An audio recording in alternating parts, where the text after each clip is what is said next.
Right, so now without further ado, we have got Brianna Knickerbocker. Make some noise as Brianna comes to the stage!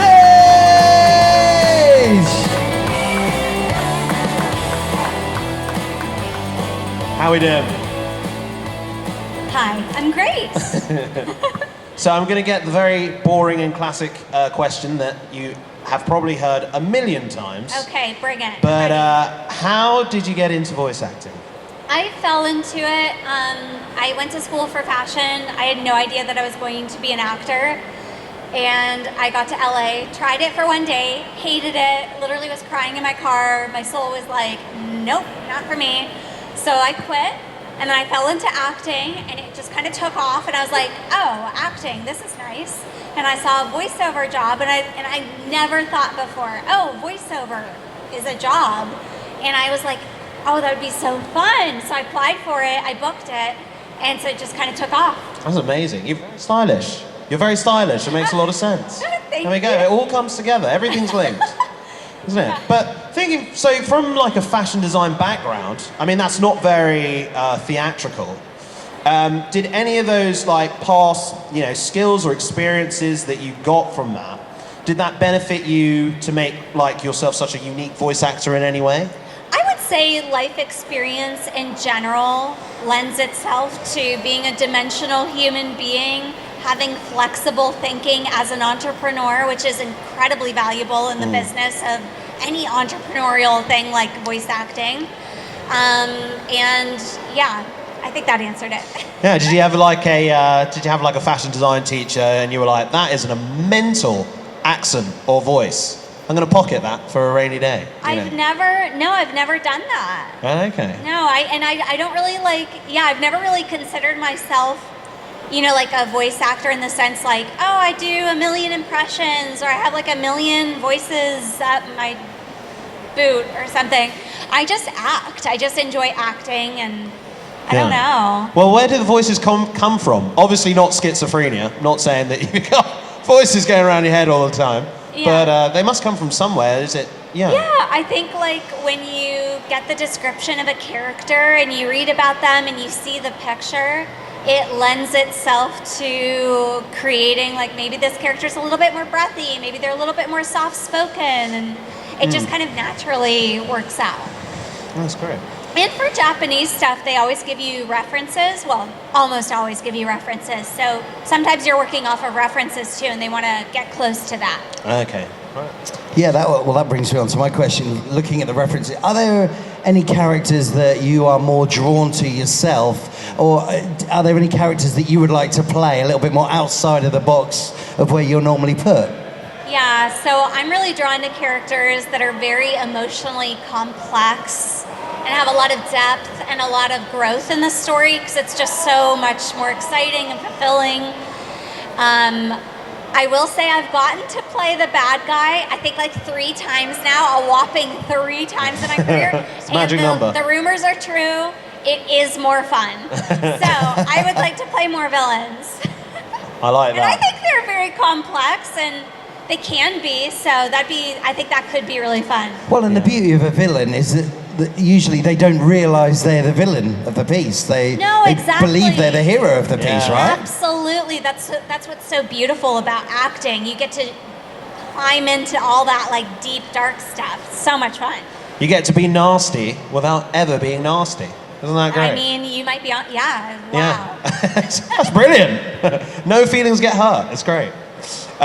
So obviously you have to do a lot of voices and impressions. So like growing up as a kid, like did that come from like a childhood experience, or did you used to imitate the TV, or? Yeah, so it's so funny you say that, because I feel like every time somebody asks me how I get into voiceover, I say the part. I went to fashion school, I tried it, I hated it, and then I fell into acting, and people are like, what? But the part that I always leave out is I grew up putting on endless plays, creating movies, short stories, rock shows, creating songs, creating characters. It was literally my blood running through me. So it makes sense that I came back. My soul was like, this is where you're meant to be. But that's I did that all the time when I was a kid. Yeah, well, that's so fascinating that you didn't immediately go down that route then.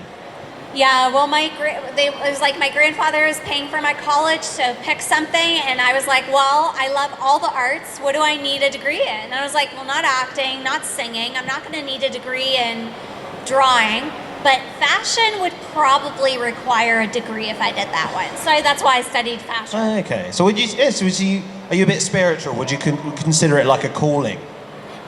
Very, very spiritual, Okay. and absolutely, this is just what I was meant to do. And, Wow. and the universe brought me to it in a very roundabout Born way. to do I it. got there. Love that. Is Yeah. there any part of your degree, the fashion degree, that you brought into your work daily for becoming a voice actor? Does it help you with planning schedules or anything like that? Or From fashion, you mean? yeah, is there any way that you've ever been able to merge the two? Not really. Like, really, maybe nothing.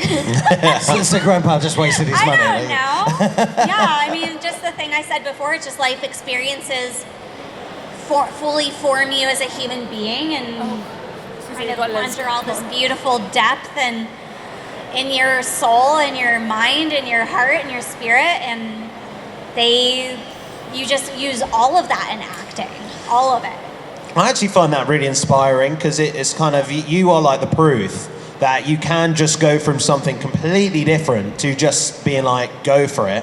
Yeah, I think there's a lot to be said for people saying to you, no, you can't do that. And then, I don't know, if you have that trauma or something in you that, like a lack of self-confidence, you might let that affect you. That's actually when I started voice acting, I didn't let myself pursue anime because I was told by people in the industry, it's a closed niche group of actors and it's impossible to get into. And I believed them, and I let them affect my life and my career, and I did not pursue anime.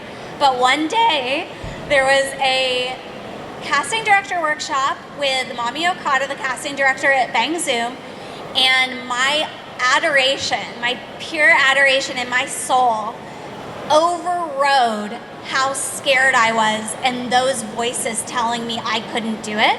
And I took the workshop and literally booked my first lead role in an anime a week later. What was that role? What was the That first was role? Alone in the Sea, and I voiced Shizaki. Highly recommend that show. It's just so stunning and beautiful and special. We got any OG fans out here?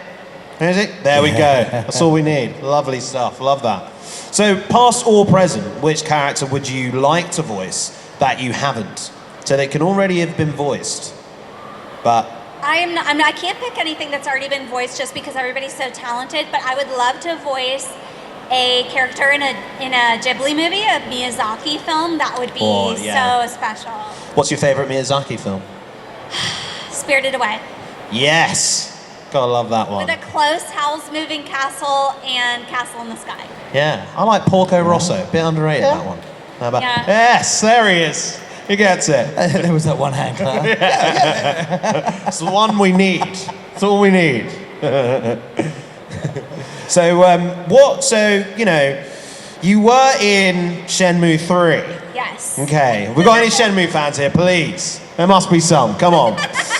So, The video guy as well. so that's a very unique. This part of the interview is just for literally This is just for guy me, and guys. this Sorry, guy. it's all over. Nobody Okay. else. Everybody else is Just like, forget oh God, it. when is she Okay. going to talk about Genshin? My Dreamcast is still plugged in. Okay. But the thing is, with that game in particular, it's quite unique because of just kind of, everything behind it, the anticipation. Yeah.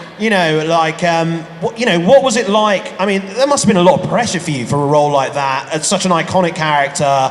20 year gap.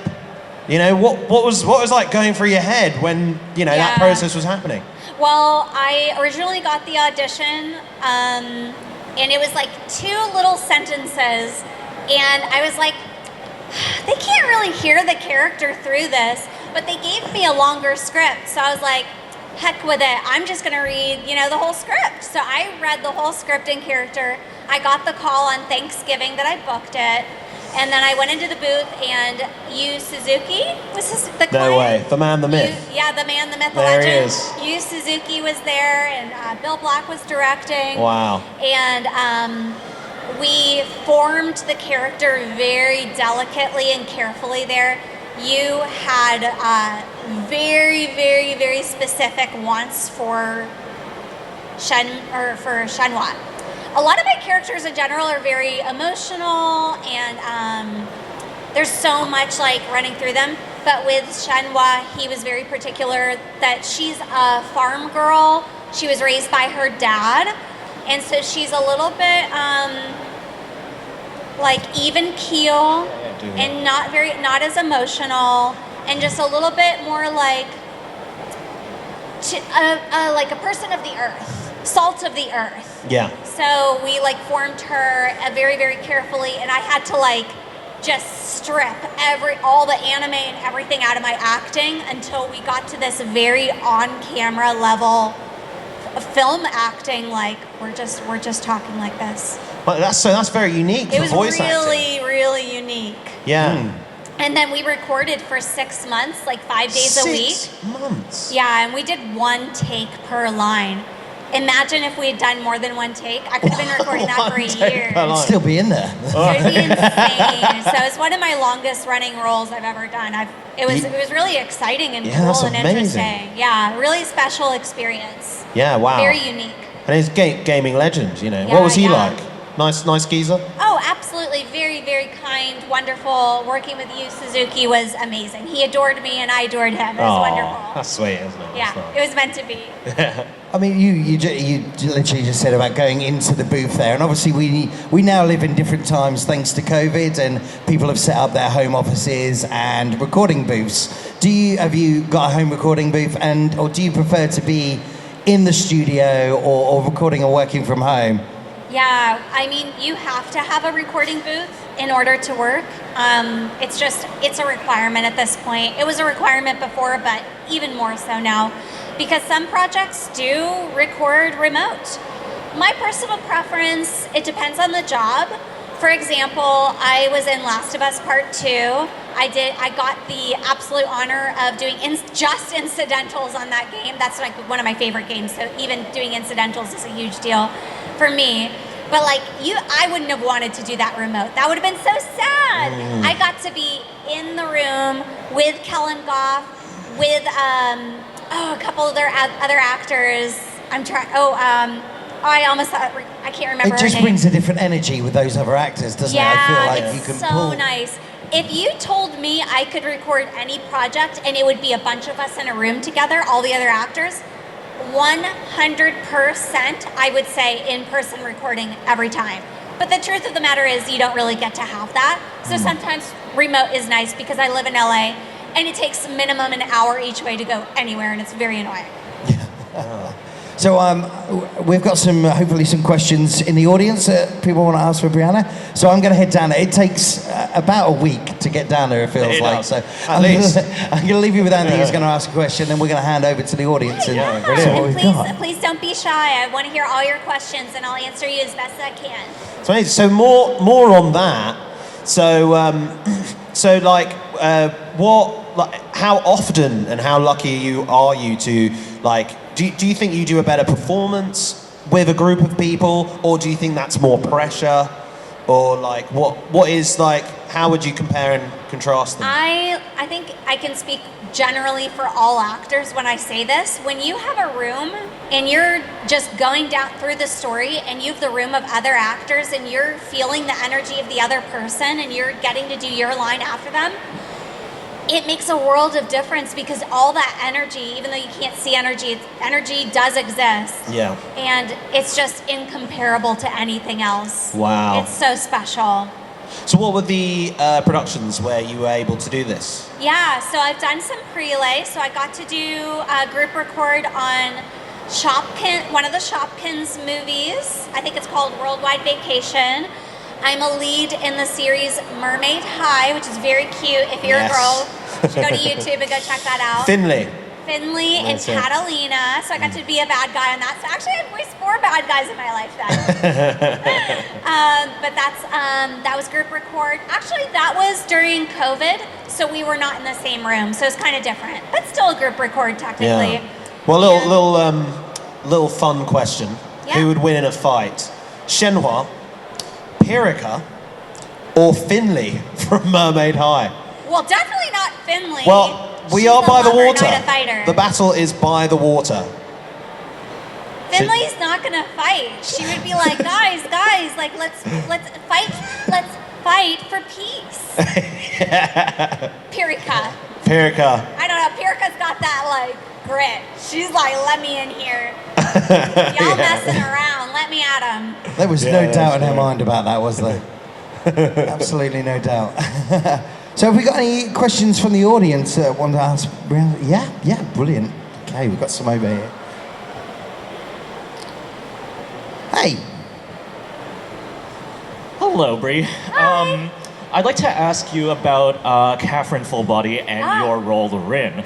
How fun. So obviously there are quite a number of revelations and plot twists relevant to the character, and I was actually wondering to what degree those revelations sort of appeared in the recording process and how they informed how you played the character or looked back on your performance. So recording process and how that influences how the characters developed.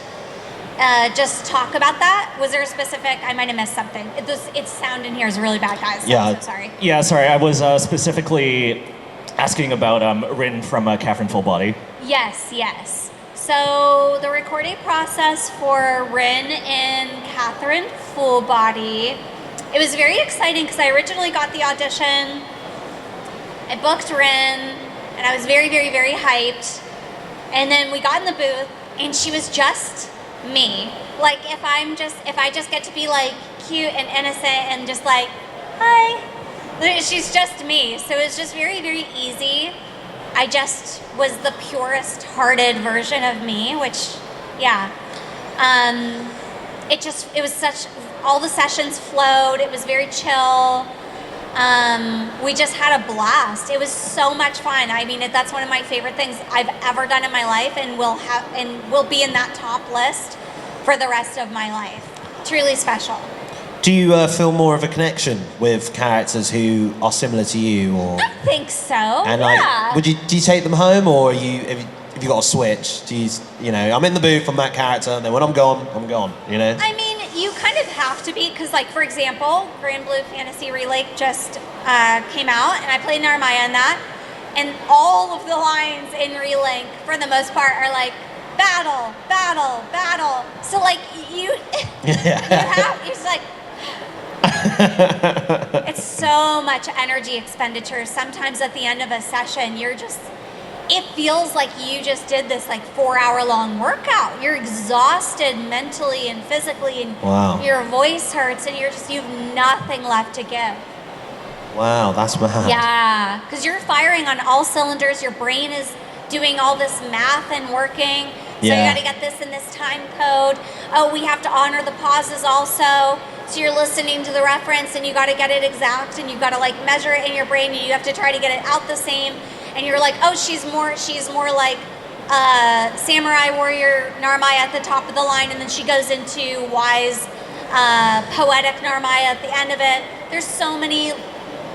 I could talk about that for like. You're exhausted hours. talking about it, let alone It's actually doing it. It's exhausting. It's Yeah. a workout. Yeah, cancel the gym. If that's if you're doing roles like that, you don't need a membership, do you? Yeah, it's like throat gym. Throat gym. I don't know. Vocal cord gym. I wouldn't open that one anytime soon, but yeah, that's great. Is any more questions? We do. Anyone? Yeah, we do down here. Hello, Brianna. Hello. I'm a big fan of your work with Genshin Impact. It's the whole reason why I started Genshin Impact in the first place. From me saying that, you can probably guess my game, that my questions about Genshin. Yeah. So a couple of weeks ago, I got the liberty of meeting Patrick, the voice actor of Skirmish, and the voice actor of the voice actor of Zhao, Layla. So respectively, Layla was basically given the role freely, and then Skirmish just read like 1 or 2 lines. How did you get into Genshin Impact 3 years ago? Yeah, it's really funny. there were a lot of, like, our community is pretty tight, so we kind of like know when something really big is kind of in the works or something. And I knew something was like really big in the works. Everybody had been talking about it, and then everybody announced Genshin. And I was like, oh, that's what it is. And then it was out for a little bit, and then I had sent my demos to that studio, and immediately they were replying, and they're like, oh, here's this character you should audition for. And it was Hu Tao, and I was like, everybody step aside. This is my time to shine. This is my character. She's like, yeah, it's literally me, because I'm Blonde Elvira. And I auditioned, booked her immediately, and then within a week I was like recording like 4 hours a day. We were recording all of her content. It happened very quickly. It was insane. Very fun. Wow. Smart. Have we got any other questions? Any hands? Yes, we've got Bombing some and weaving hands. around here. Here we go. In the hat. Hiya.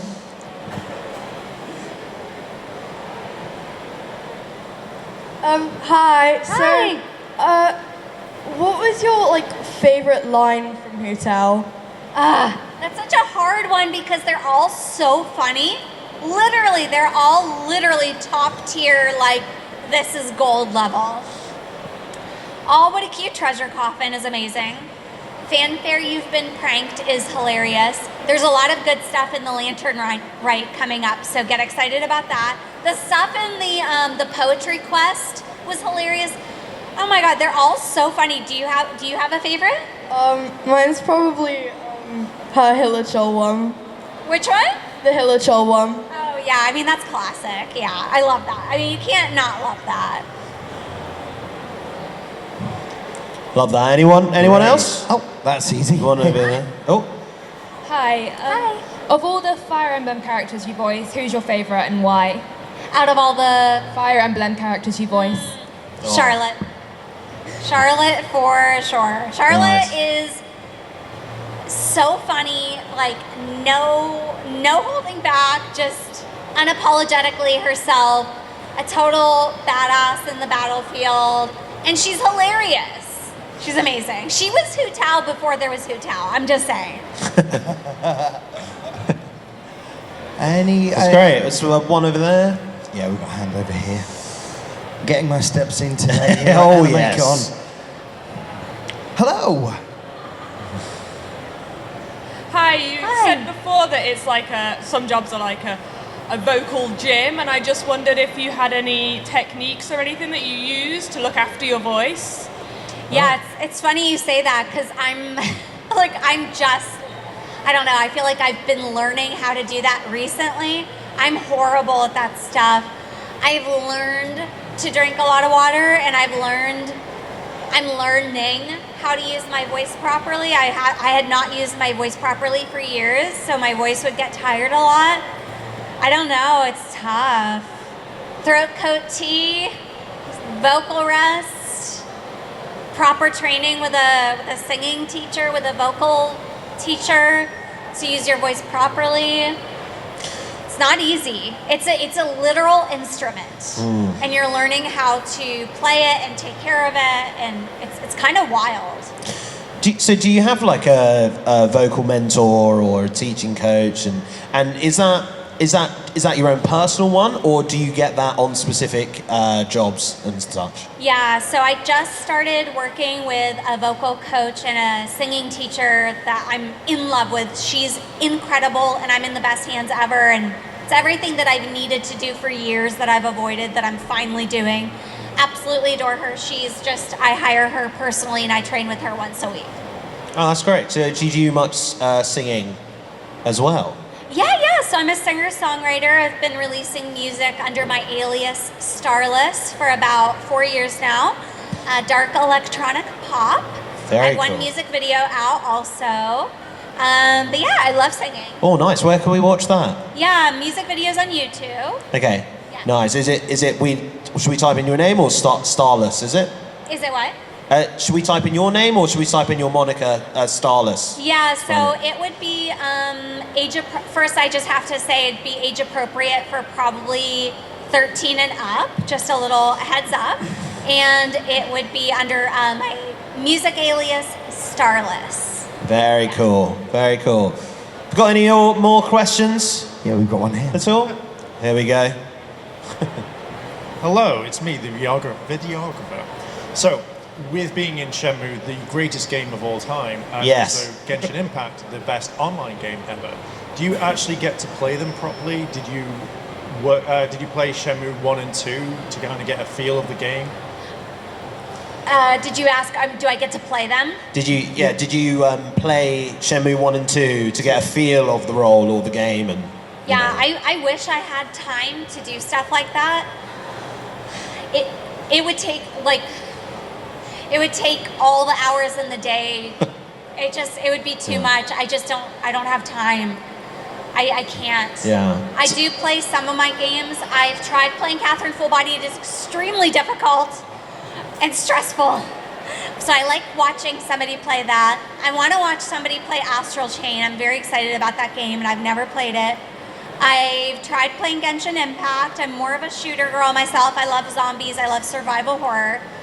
I really want to play Oni-Chanbara. That's actually a zombie game, so that's on my list. And that's one of my favorite roles I've ever done. I feel like there is one more that I've played that I'm in, but I can't think of it. What was working with Atlas like on Catherine Full Body? That's incredible. Yeah. It was very, very fun, very fulfilling. Getting to play opposite Laura Bailey and Troy Baker and Michelle Ruff, absolute industry legends. It was an absolute honor. Were you in the original as well? Or No, just the remake. So Rin. Yeah, I voiced Rin. Yeah, that's amazing. Yeah. One of my favorite games as well. Aww. Big fan. Yay. I love Rin. Have we got any other questions at all? Got any hands up for any questions for Brianna? Don't be shy. You can do it. This is your Or we opportunity. can talk about cats. Got to believe in yourselves, people. You can ask anything you want. None? Hang on, we got another one here. Hello again. So, Yes. with the process of your music, walk us through how you write, how you get all the music together. Because I've listened to a few of your tracks and I do like them. So what is the thought process of writing them, getting them out there, etc., etc.? Thought process on. Sorry, it was about your the music. Of the music that you've been producing for 4 years. The music I'm producing? Yeah. So what's the process from start to finish? The process, songwriting. Yeah, so I'll hear melodies in my head. Songs will just kind of come to me. So it's on me to be diligent and dutiful and like write them down, and it's very painstaking because it's like exhausting. But I try my best. I have like a folder of like thousands of different songs that'll probably never get made. But I write down the melody. I sing it into like vocal recording software, and then I put lyrics to it, and then I'll send it to my producer. He puts music to it. I approve it, and then I release it.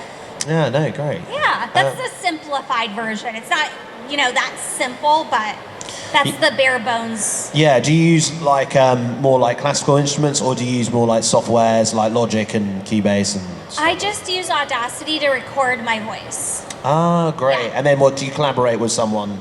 Yeah, my producer. He's over in Kenya. I just send over the vocals and my song idea. I write all the songs, and then he puts music to it.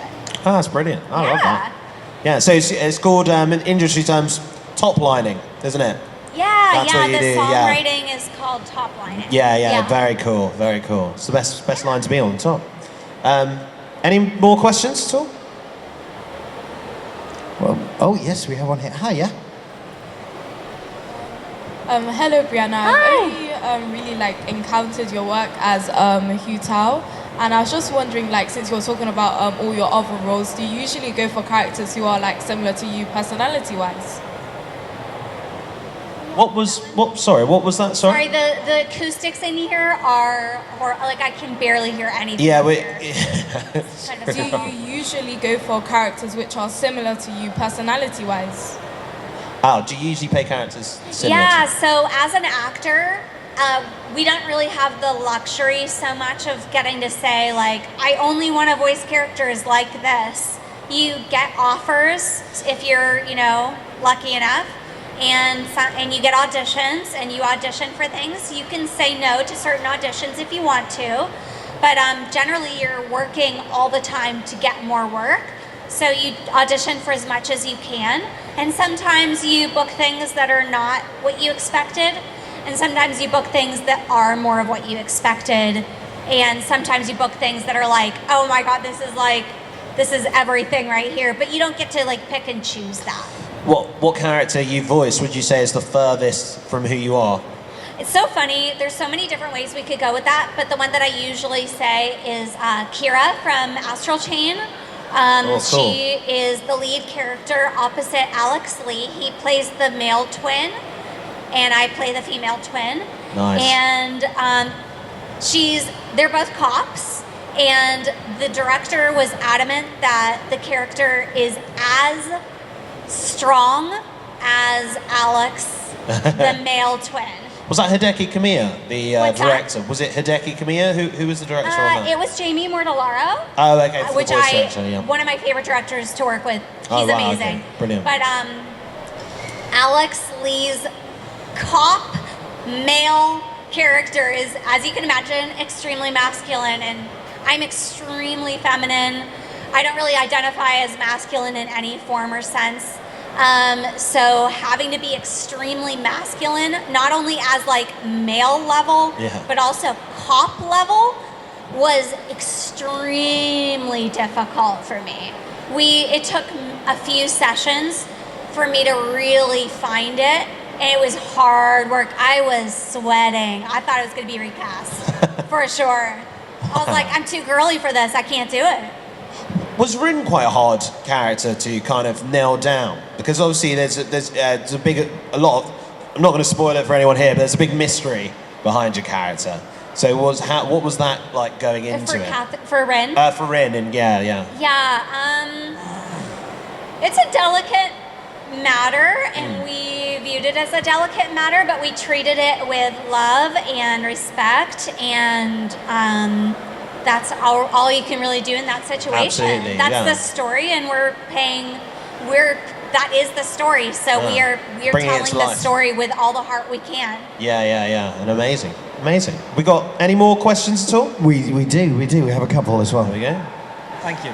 Hey, Brianna. Hope you're doing well at the event. So recently you were Flair in the Monsters Netflix original series, which is part of the One Piece universe. So how was it voicing that character in a one-off project rather than an ongoing series or game? And how do you feel about being part of the One Piece paradise? You know, it's so funny because I feel like it's going to be one of those things that not that many people are talking about. Nobody's come up for a Flair print. But I thought when I booked it and I got in there, I was like, oh, dang, One Piece. Like, this is going to be huge. I'm going to get like thousands of likes on my tweet announcement. People are going to be hyped for it. And it kind of just went under the radar. And I was like, well, that's kind of sad because it's beautifully done. It's gorgeous. The voice acting, the directing. We put so much heart and care into that episode. You can't even imagine. It is not often you get to do that with anime. It was an absolute pleasure. All my heart is in that character. That's all I can say. So what is it specifically? Was that production different? Made that production different to say it's like a standard job? Yeah, I think it's because it was in the One Piece universe, and it is, I don't know how to say his name, but the writer that wrote One Piece, it's a precursor to One Piece, that the director and the client were like, this is very precious to us. But it was just one episode. I feel like if it had been a series, then people would have been like, oh, let's dig into this. We're going to talk about this. But when you put out like just one episode, people are like, okay, that was amazing. Moving on. And then it's just like, oh, okay. Well, I wish I had more time in the spotlight because I was very, very excited about that one. Oh, brilliant. That was great. Yeah, sounds like a fantastic experience. We've got another question here, Brianna. Right. If you're like characters like in a band, like what of your characters? Okay, let me get this straight. Of all the characters you voice, who would be most likely to be in a band, and what kind of songs would they make? I mean, I could go very easy and just say Tuesday from Carol and Tuesday, since she is in a band. and they write folk music together. It's very precious. If you have not watched Carol and Tuesday, highly, highly, highly recommend. It's one of the most special things I've ever had the honor to being in. But let's do a fun answer that's not real. Let's put Rem in a band, and she's going to play the drums as in demon mode. Let's add Hu Tao. Hu Tao's definitely going to play guitar, for sure. Who should be on vocals? Ooh. I don't know. I want to say Shenhua, but that would be very boring, wouldn't it? What about Charlotte from Fire Emblem? I feel like she could rock that. That'd be good. Yeah, that could be a fun band. That's a fun question. Thank you. What would they cover? What sort of music would they play? Oh, I lost him. Where is he? What's that? What kind of music would they play? What genre would they go for? Oh man, I don't know. All I listen to is EDM and K-pop, so I'm not going to answer like classic rock. I don't know. Do we have any other questions out here in our audience? Pop your hands up if you do. Gonna get my steps in. Oh, I have another one. You again. Hi. Hello again. Hi. So as the Hu Tao asked you before, what your favorite Hu Tao voice line is, what's your favorite voice line in general in the entirety of Genshin? Favorite what? What's your favorite voice actor? Voice line in the entirety of Genshin. Of all of Genshin? Of all of Genshin. I don't know. What's yours? If a snow is thick enough, we can eat it. That's a good one. He's got it. On that one, he actually had something. I was like, okay. I don't know. I literally don't know. What was the hardest one? All of Hu Tao's lines. She's so funny. Yeah. I don't know. What was the hardest one you remember recording? Maybe that might be a bit easier, where you were like, it was like a million takes, and they were like, no, keep doing it. Lordy. When we first started recording, there's so many Chinese pronunciations, and we were very dutiful about like pronouncing everything correctly. My brain and trying to pronounce some of those names, and like when we first started recording, we had to do all like the character relationship lines, so I had to pronounce everybody's names and all the cities and stuff. Oh my God, I was like, I can't do it. It was hard. It's great. We got any more questions? Any more? Near the end? Here we go. Yeah, we've got a couple here, which is probably going to take us to the end of the show. Hi, Brianna. Hello. What was it like to record for Rem's confession to Subaru, and then to hear Subaru's response to Rem and have her be brutally rejected? It was a lot of pressure. I had been waiting the whole season to get to episode 18. I knew what was coming. I had watched the show. It was the biggest anime, so I did watch that one ahead of recording. So I was like, I need to be prepared.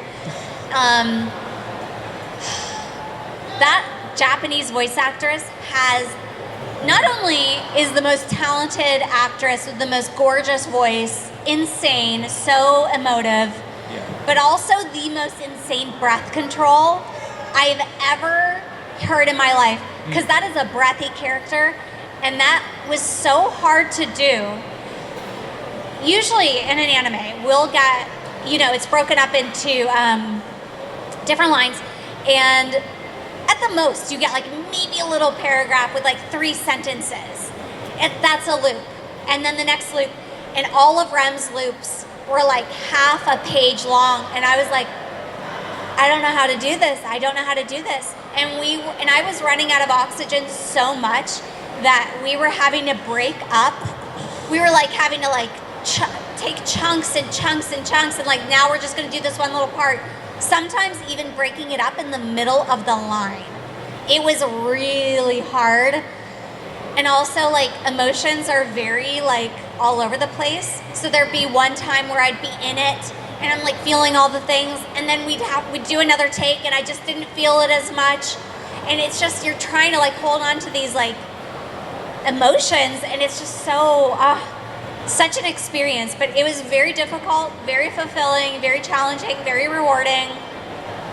I put my heart and soul out there. I left nothing in that booth. You better believe it.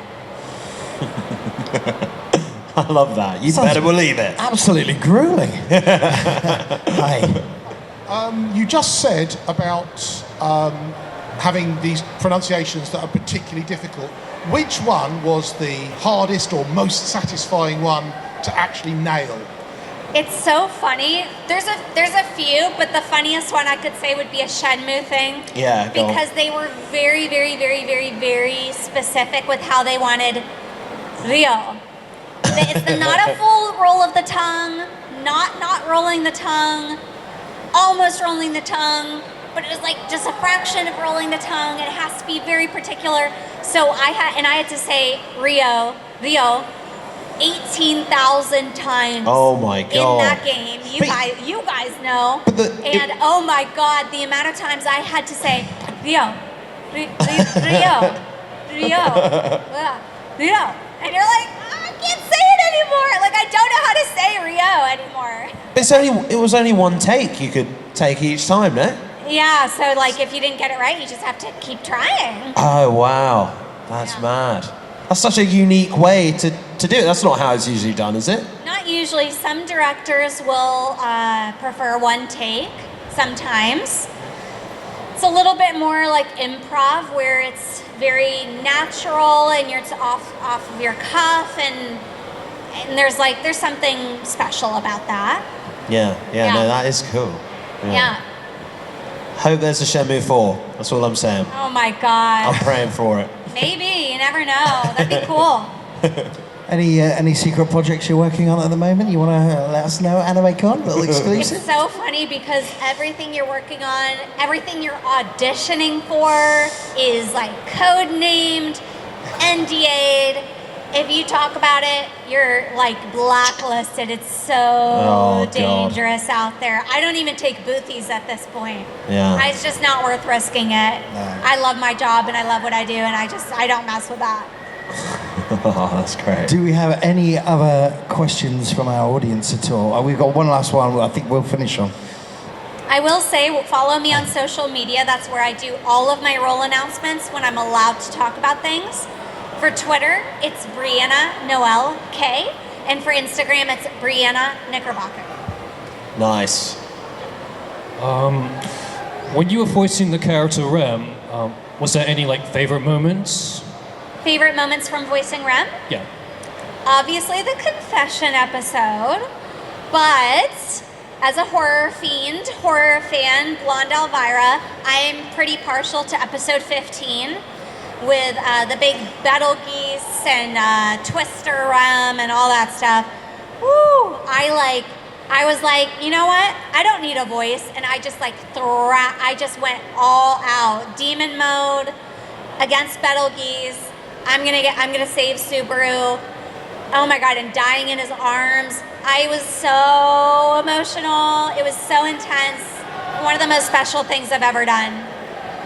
I mean, there's so many moments, but I say 15 is just 15, your heart stops for 30 minutes. Like you can't breathe. Okay, that's amazing. Ladies and gentlemen, a round of applause. Brianna Knickerbocker. I want to say a big thank you to all my Patreon supporters, and I wanted to shout out Kimono Cat. Your help goes a long way to help support the channel, and if you want to help support the channel, the links to my Patreon and channel memberships are listed below in the description. あらあら、チャンネルをサポートしてくれてありがとう。チャンネル登録、高評価お願い。以下のリンクから商品を入手することができるよ。